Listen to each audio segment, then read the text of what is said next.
그리고 나머지 모든 지표에서는 머그나 마나 똑같았다는 겁니다.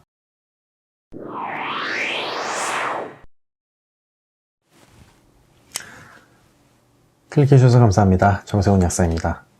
보통 간영양제 하면 어떤 게 떠오르십니까? 대부분은 밀크시슬 제품, 그리고 우루사, 이렇게 아마 떠오르실 겁니다. 어떤 게 더 좋은지 물어보시는 분들도 많으시고, 사실 약국에서 일하다 보면 밀크시슬 찾는 분들보다는 우루사 찾는 분이 훨씬 많습니다. 뭐 어쩔 수 없겠죠. 이미 엄청나게 긴 시간 동안 광고를 해왔고, 또 이제 차두리가 나오는 CF가 대박이 났기 때문에 많은 분들이 간영양제 이꼴 우루사로 인식을 하고 계십니다. 그런데 과연 약사들도 그렇게 생각할까요? 그리고 그 관련된 근거는 어떨까요? 지금부터 말씀드리도록 하겠습니다.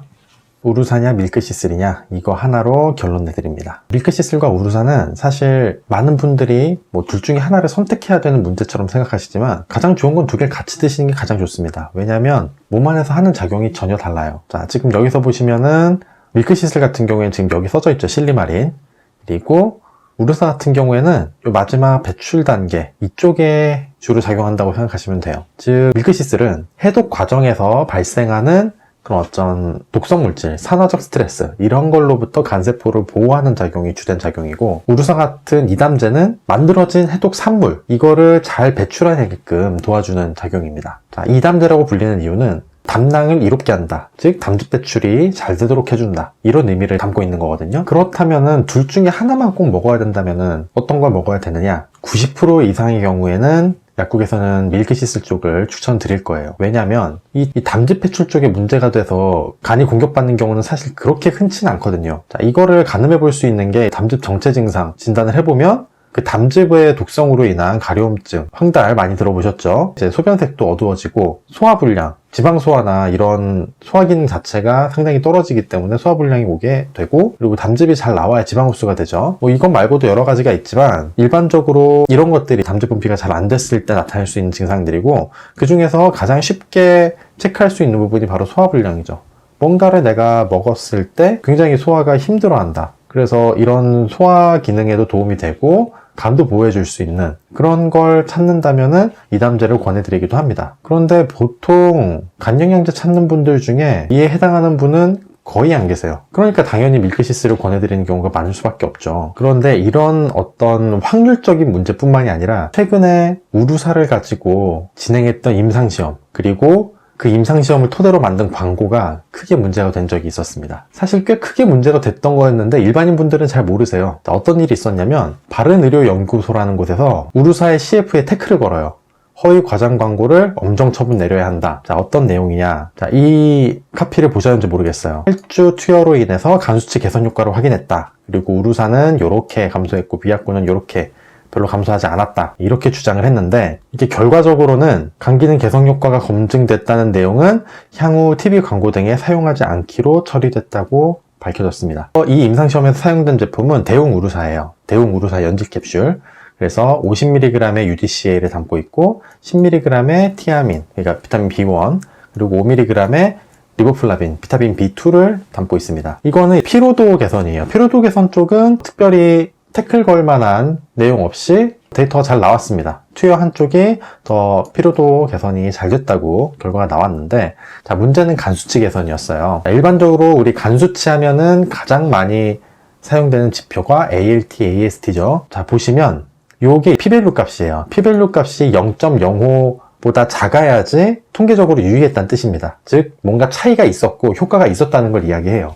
그런데 ALT만 4주차에서 어느 정도 유의했다 나오고, 8주차에서는 오히려 ALT도 별 변화가 없었고요.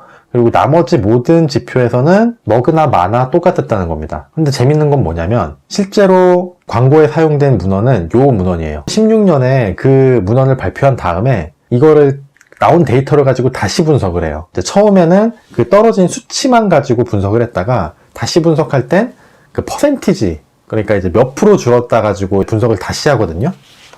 다시 분석한 데이터에서는 4주차에서도 0.05보다 작죠. 그리고 8주차에서도 0.05 미만이고, 자, 여기서도 결과적으로 퍼센티지를 기준으로 분석을 했을 때는 효과가 있다고 분석이 됐다. 그러니까 이거는 효과 있는 거다라고 요거를 갖다 광고에 쓴 겁니다. 얼핏 보면은 그래도 되겠다라는 생각이 들 수도 있는데요. 사실 임상 연구를 하는 사람들 입장에서는 이거는 그렇게 용납하기 쉬운 상황은 아니거든요.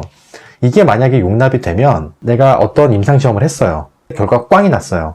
근데 이거를 어떻게든 결과를 살릴 수 있는 방법이 없을까 막 고민을 하다가 뭐 이렇게도 분석해보고 저렇게도 분석해보고 퍼센트로도 분석해보고 뭐 변화 수치로도 분석을 해보고 절대값으로도 분석을 해보고 막 여러 가지 분석 방법을 돌려보다가 하나 얻어 걸렸어요. 다른 거 다 버리고 이것만 올려서 효과 있다고 주장을 할 수도 있다는 겁니다.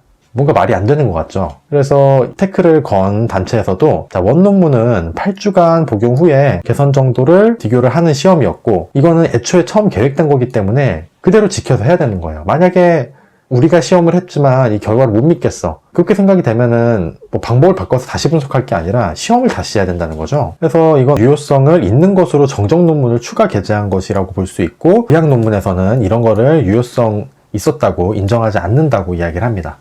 여러분이 느끼시기에도 여러 가지 악용될 소지가 있지 않겠습니까? 그래서 실제로 이제 심의위에서도 이 부분을 인정을 해서 해당 광고를 사용하지 못하도록 조치를 했죠. 결과가 어느 정도 좋지 않게 나왔으면 그냥 피로회복 결과만 가지고 광고를 만들든가 아니면 깔끔하게 새로 임상을 다시 하든가 뭐 이런 쪽으로 생각을 했어야 되는데 좀 무리수를 뒀죠. 밀크시슬 같은 경우에는 뭐 정도의 차이는 있습니다. 어떤 연구에서는 크게 감소를 하기도 하고 어떤 연구에서는 조금 감소하기도 하지만 밀크시슬이 간 수치 개선하는데 도움을 줄 수 있다는 거는 누구도 의심하지 않아요. 뭐 일례로 뭐 하나 가져왔는데 우루사 같은 경우에는 뭐 퍼센티지로 분석을 해가지고 겨우 유의성을 맞췄죠. 뭐 여기 같은 경우에는 퍼센티지 아니고 그냥 그 값으로 했는데도 좋은 피밸류 값이 나왔습니다. 물론 이제 우루사가 이제 100ml짜리도 있고 200ml짜리도 있고 이렇게 처방용으로 사용되는 좀 고함량 제제들이 있기 때문에 이 아이들까지 간 기능 개선에 소용이 없다. 이렇게는 말씀드릴 수 없어요. 하지만 적어도 나의 간세포가 파괴되는 것을